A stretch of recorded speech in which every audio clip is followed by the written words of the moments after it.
শনিবার দ্বিতীয় বিয়ে সেরেছেন তাহসান খান।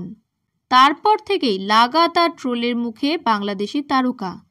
চর্চার কেন্দ্রে উঠে এসেছে তার দ্বিতীয় স্ত্রী রোজা আহমেদ। চলছে রোজার অতীত নিয়ে কাটাছেঁড়া। পেশায় ব্রাইডাল মেকআপ আর্টিস্ট এবং সমাজ মাধ্যম প্রভাবী তাহসানের স্ত্রী। বয়সে অভিনেতা গায়কের চেয়ে অনেকটাই ছোট তিনি। ডিভোর্সি।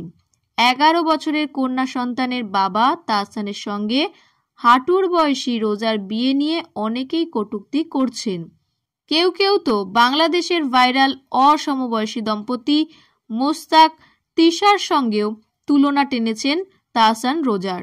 রোজার পুরনো প্রেম পিতৃ পরিচয় নিয়েও এখন ওপার বাংলায় আলোচনা তুঙ্গে। গত বছর 4 জুন নিউ ইয়র্কে নিজের ব্রাইডাল মেকআপ স্টুডিও লঞ্চের দিন ফেসবুকে নিজের জীবন সংগ্রাম এবং পরিবারের লড়াই নিয়ে লম্বা পোস্ট লিখেছেন রোজা। তাহসানকে বিয়ের পর নতুন করে ভাইরাল রোজার সেই পোস্ট। নতুন শুরুর পথে পা বাড়ানো আবেগঘন রোজা জানান, সেলফিটা একটু আগেই তুলেছি। সাধারণত আমার অনেক ছবি তোলা হয়, কিন্তু আজ এই সেলফিটা তোলার সময় চোখ থেকে পানি গড়িয়ে পড়ছিল। অনেক সময় কাঁদলাম, কিন্তু কি মনে করে কাঁদছি বা কেন কাঁদছি তা বুঝে উঠতে পারলাম না। বাবা মায়ের প্রথম সন্তান রোজা। বাবার নয়নের মণি। বরিশাল শহরে প্রভাবশালী পরিবারের মেয়ে। তার বাবার মৃত্যুর পর ছবিটা বদলে যায়। রোজার কথায় বাবা মারা যাওয়ার পর তার আত্মীয় স্বজনেরাও দূরে সরে গিয়েছিল। কটি ঘটনা উল্লেখ করে রোজা আহমেদ লিখেছেন, বাবা শুধু আমাদের ছেড়ে চলে যাননি, সাথে সাথে যে মানুষগুলো আমাদের এত সম্মান করতেন তাদের ভালোবাসাও চলে গেল আমাদের উপর থেকে। আর সেই দিনটাতেই প্রথম বুঝতে পেরেছিলাম যে ভালোবাসা আমরা পেয়েছি তা সবই বাবাকে ঘিরে, আর সাথে অনেক অনেক স্বার্থ। রোজার বাবা অনেক সম্পত্তি রেখে গেলেও শ্বশুরবাড়ির মানুষদের সামনে নিজের অধিকার দাবি করতে ব্যর্থ ছিলেন রোজার সরল সাদাসিধা মা। অল্প বয়সেই রোজার বিয়ে দেওয়ার চেষ্টাও করেছিলেন আত্মীয়রা। প্রতিবাদ জানান রোজা। তার লক্ষ্য ছিল নিজের পায়ে দাঁড়ানোর। আক্ষেপের সুরে লেখেন, আমার বয়স কম আর বাবা মারা গিয়েছে, কি হয়েছে? বাবার আর আমার স্বপ্ন তো মারা যায়নি।